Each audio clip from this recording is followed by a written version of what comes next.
Hey guys, what's going on? I'm back with another one, and this time from my new studio setup. It's a fancy word for I got another desk and some lights, and I'm calling it a studio. But anyways, today I'm talking about the iPhone 11 versus the iPhone 12, and we are paying very, very specific attention to the camera as usual. I'll try to keep this fairly concise and get straight to the point. Now, before I get into the actual technical specs, which by the way, there aren't a whole lot of differences on paper between the 11 and the 12's cameras, front or back, let me say this.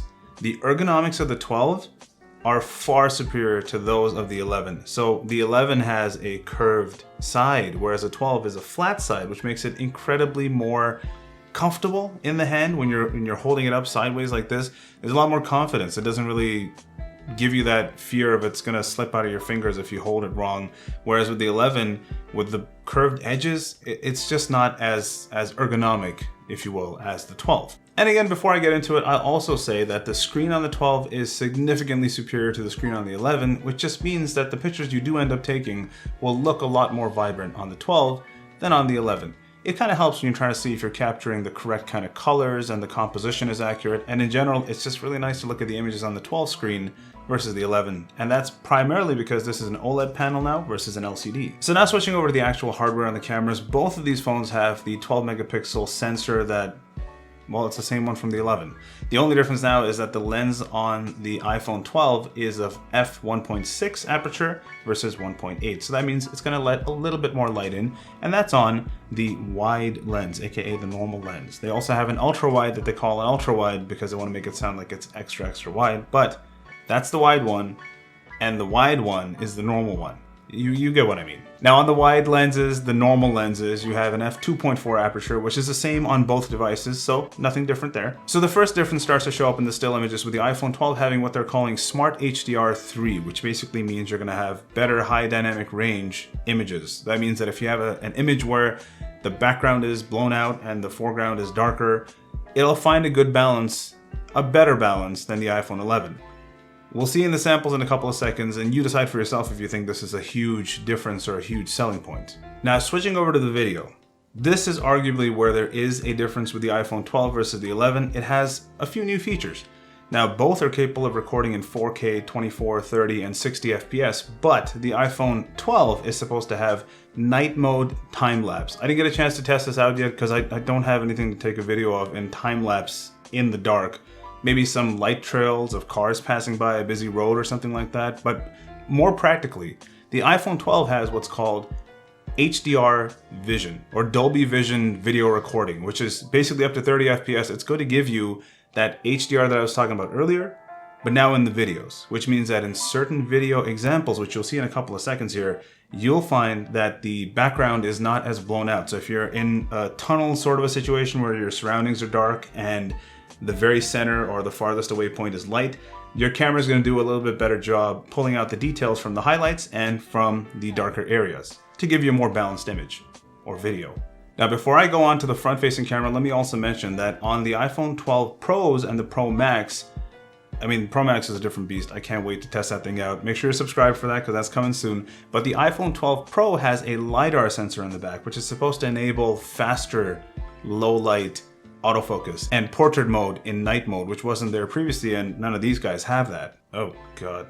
Now switching over to the front-facing cameras, I will say that there is a little bit of a better performance on the iPhone 12 in terms of focus times and just how quickly it responds to the images. The portrait mode focuses a little bit faster than the 11.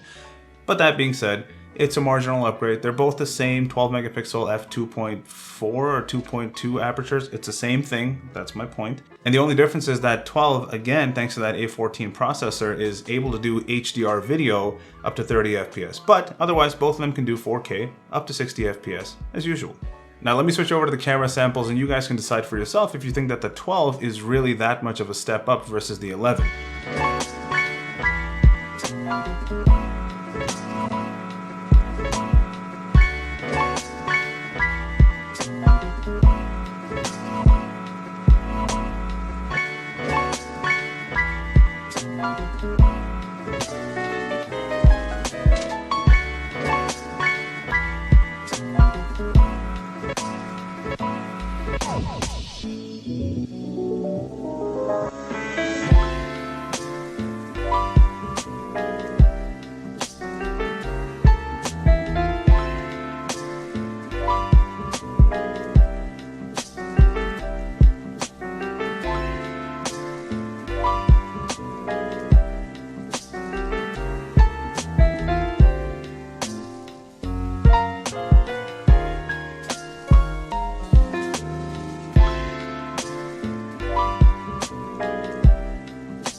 So this is a video test in the standard native resolution without changing any settings.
So those were the samples. Now let me know what you guys think in the comment section below. Did you notice much of a difference? Are you going to be jumping to the 12 from the 11 or from the 8 to the 12? Where are you coming from? Where are you going? What are you thinking? Leave it in the comment section below. For me, I didn't notice that much of a difference. The 11 felt like it was just a baby step behind the 12. And even then, like, I can justify it and say I take videos on YouTube and I'm a YouTuber. But for the vast majority of people out there, the 11 is going to do you just fine, and the 12 will be just a little bit better. The pros are a different story, like I mentioned earlier, for still images when they come out with that Apple Pro format, which allows you to edit the images in Lightroom, let's say, or any other editing software. But in the case of the 11 versus the 12, I'll say that they're so close.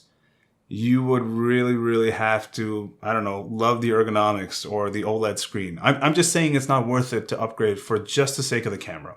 But that's just my opinion. And as always, leave yours in the comment section down below. Make sure you give this video a thumbs up if you enjoyed it. Let me know what you guys think of the new setup. If there's anything I should change or tweak, I'm all ears. Thanks so much for watching, guys, and I will hopefully see you next time.